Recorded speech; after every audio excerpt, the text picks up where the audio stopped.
మోడీ భయం. తెలుగుదేశం పార్టీకి ఇప్పుడు మోడీ భయం పట్టుకుంది.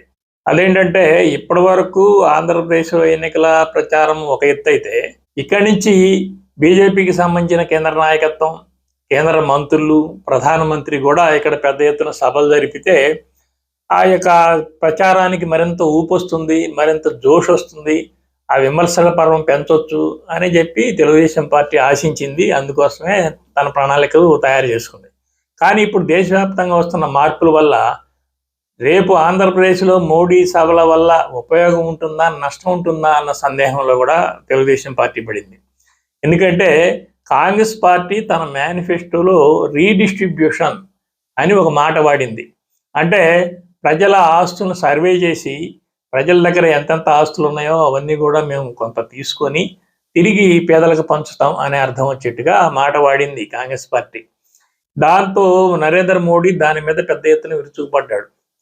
వీళ్ళు హిందువుల ఆస్తులు తీసుకొని ముస్లింలకు పంచాలని చూస్తున్నారు, కావాలంటే ఇదిగో పాత వీడియో చూడండి అని చెప్పి మన్మోహన్ సింగ్ 2009లో ఒక ప్రసంగాన్ని యొక్క వీడియోని ఆయన చూపిస్తున్నారు. అందులో మన్మోహన్ సింగ్ క్లియర్గా చెప్తున్నాడు, దేశంలో వచ్చిన వనరుల మీద మొట్టమొదటి అధికారం ముస్లింలే అని ఈ వీడియోను ఆసరా చేసుకొని కాంగ్రెస్ పార్టీ మీద పెద్ద ఎత్తున విమర్శలు గుర్తిస్తున్నాడు. కాంగ్రెస్ పార్టీ వస్తే ముస్లింలకు రిజర్వేషన్లు ఇచ్చి ఆ రిజర్వేషన్లు ఎస్సీ ఎస్టీ కోటా నుంచి తగ్గిస్తుందని, తర్వాత హిందువులకు సంబంధించిన ఆస్తులు మంగళసూత్రాలన్నీ కూడా లెక్కలేసి అవన్నీ కూడా ముస్లింలకు పంచుతుందని ఆయన పెద్ద ఎత్తున విమర్శలు చేస్తున్నాడు. ఆ విమర్శల పరమే మొత్తం బీజేపీ నాయకత్వం అంతా ఎత్తుకొని కొనసాగిస్తుంది. ఆ ఎలక్షన్ క్యాంపెయిన్ అంతా కూడా ఆ దిశగా కొనసాగుతుంది దేశవ్యాప్తంగా ఇప్పుడు జరుగుతున్న లోక్సభ ఎన్నికల వ్యవహారంలో.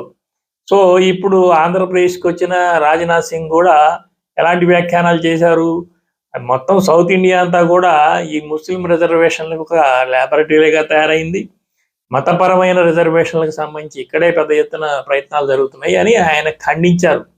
తాము వస్తే ముస్లిం రిజర్వేషన్లు రద్దు చేస్తాం అని చెప్పి అమిత్ షా తెలంగాణలో అనేక మీటింగుల్లో చెప్తూ ఉన్నారు.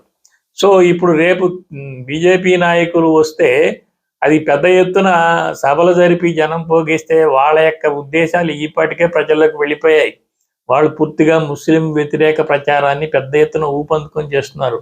దానివల్ల తెలుగుదేశం పార్టీకి లాభం కంటే నష్టం ఎక్కువ ఉంటుందని చెప్పి భావించి ఇప్పుడు ఆ సభల్ని నిర్వహించాలా వద్దా అనే ఒక పెద్ద సందేహం సంకటంలో పడింది తెలుగుదేశం పార్టీ.